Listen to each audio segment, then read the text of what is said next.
Wow!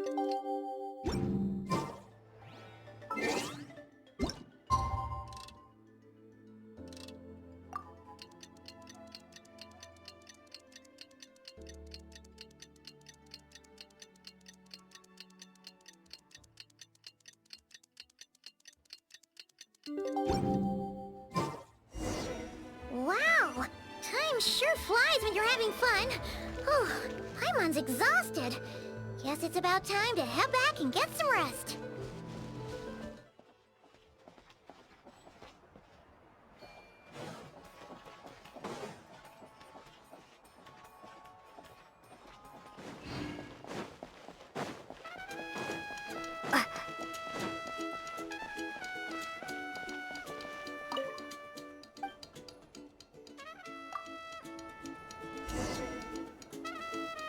Morning, Traveler! Morning, Paimon!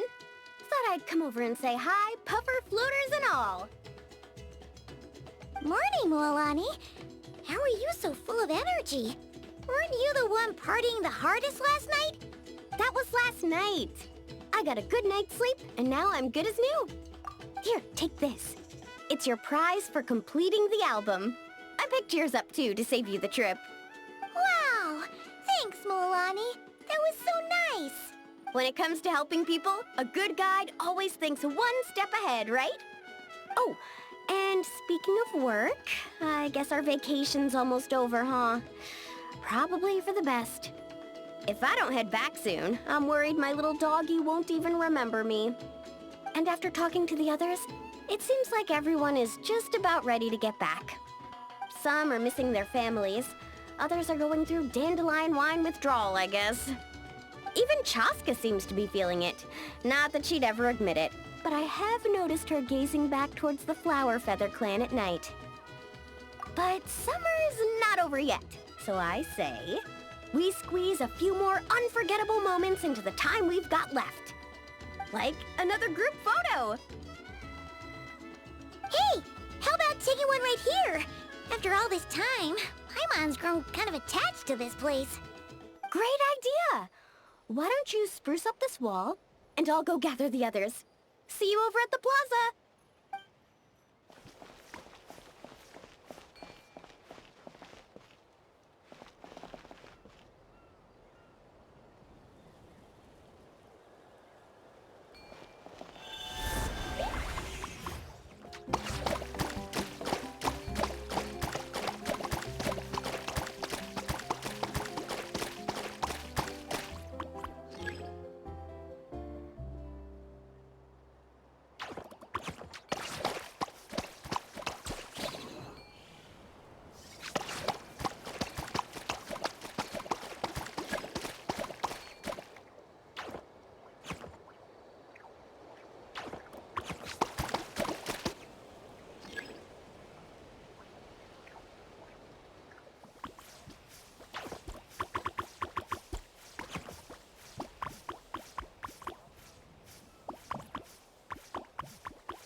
Amazing!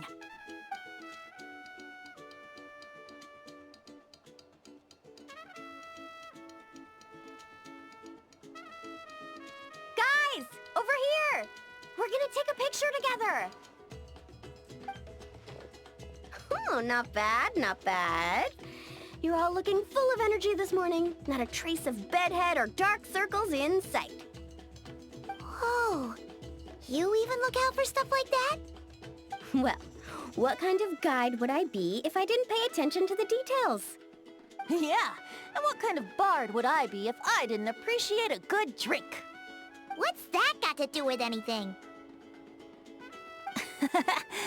Somehow, though, I know exactly what he means. Do you really think that? Or are you just playing along to keep Tone-Deaf Bard happy, too? I see no harm in a bit of nonsense. Here, put on this Asha headband. It's a souvenir from the rest of us.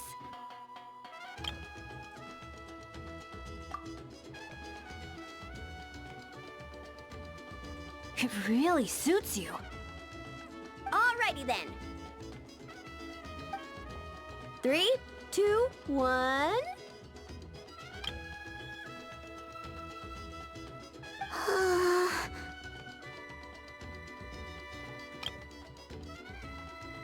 Paimon? Sorry. All that nonsense has got Paimon's head muddled. Her mind's gone completely blank. Don't want it all to end, huh? Are you worried once you say those words, the vacation will officially be over? How the... Paimon thought peacemakers couldn't read people's minds. Oh, Paimon. Don't worry, Paimon. Summer's sure to come again. Just like you said when you made that wish to the Pyro Archon. Even though we'll all be going our separate ways, as long as we cherish each other's friendship, I just know that our paths will cross again. Bennett's becoming quite the talker, huh, Professor Venti? Well, I wouldn't dare take credit for something like that. Your tone would suggest otherwise. Come on! Paimon was just starting to feel inspired! Why don't we just give it another try? Yeah, let's do it all together this time. Huh. What should we shout?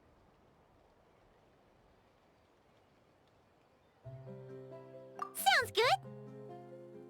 3, 2, 1. Lucky Star!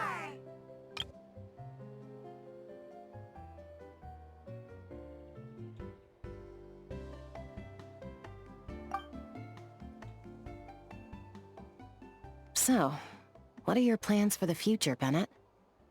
If you're having trouble deciding, you can always park it in the People of the Springs for a bit. Or however long you want, really. Thanks for the kind offer, Moalani. I actually went to see the Pyro Archon to tell her how grateful I am for everything she's done for me. She told me that the domain we entered was an abyssal simulation of the Mare Jivari. It was extremely unstable, and now it's completely gone. Later, when we got on to talking about my future, she said I was more than welcome to stay here in Natlan, but also that she would respect my decision, whatever it turned out to be. And after thinking it over, long and hard, I've decided to return to Mondstadt. You miss your dads, don't you? That's definitely part of it. I promised to tell them everything that happened on this adventure, and I can't go back on my word. But also, when I said goodbye to my mom and dad, I promised them I'd become the most legendary adventurer in all of Teyvat someday. And no adventurer should stay in one place for too long. Bennett. What if your luck starts going downhill again the moment you leave Natlan? It's fine. The warmth and kindness I've experienced on this adventure is enough to get me through all the challenges that lie ahead. As I attempt to shape my own fate, I want to take that same kindness and pass it forward. That's something I've always believed in. Hear, hear! To our leader! To our leader, Bennett! Cheers!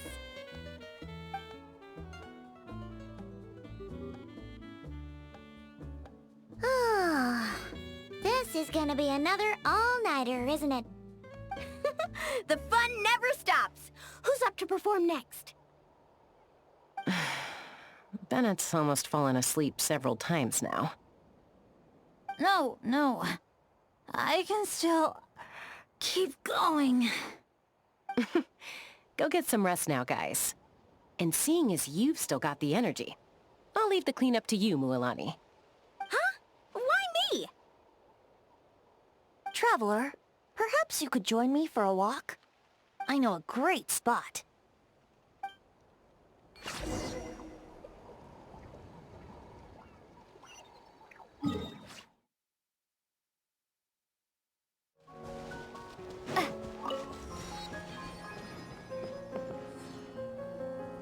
You might be tone deaf, but you sure know how to sniff out a good view. Glad you like it. Some stories aren't meant for the birds. Only for the stars high in the sky. More like a story that begins with time itself. Long, long ago, Time began to write the story of this world. To her, all living beings were equal, both in their value and in significance. Like an ancient scroll, she engraved upon her memory all people, all events, all encounters, and all farewells. Back then, as an animal spirit, I had a chance encounter with Time at the Thousand Winds Temple. Hearing my wishes, she entrusted me with fragments of her power and authority. Sounds like you've heard the story of Time in the Wind before. Charming, isn't it? Through the memories engraved in rituals, poems, ruins, and ancient texts, the same beings she considered so insignificant have met her, time and time again. So, this is the story you wanted to share? More like the prologue. The corruption of the Mare Jivari is tied to time itself. To put it another way, it is a calamity present in every moment that will ever be. Unlike Time herself, I have always cherished many wishes in my heart. 500 years ago, to prevent the corruption of the Mare Jivari from spreading beyond Tenochtitlán, I blew it off the timeline, turning it into the Windless Land. Oops, seems like I may have confused you.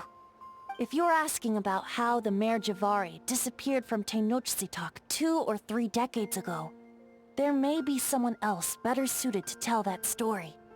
The Mare Jivari has been the bearer of too many stories that weren't meant to be its own. I merely played a part in one of its chapters. And the choice I made 500 years ago came with a price. Some souls were unable to return to Mondstadt as a result, while others stayed to settle in this land, merging with the Monitu to become the Asha we see today. So the reason you're here in Tenochtitlán is because... Correct. I'm here to collaborate with the current Pyro Archon, Mawika. Correct again. The flame was our signal.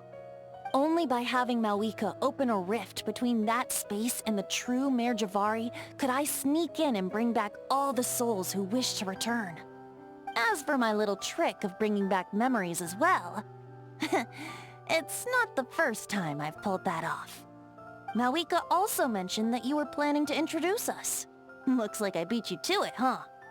I was glad to discover that she shares my love for fine wine and freedom. We got along great. Well, it really took it out of me for a few days. In fact, I still feel pretty dead on my feet even now. Oh, really? But, thinking of all the Aether mead and dandelion wine still left to drink, I suppose I can hang in there a little longer. You don't look that tired to Paimon. So, don't think you can just pull out that little excuse and we'll suddenly foot all your bills. Oh, how you wound me, Paimon. You'll hook me up with some good liquor, won't you, traveler? I suppose... to protect Mondstadt, and that everyone who wishes to stay there has the freedom to choose their own path.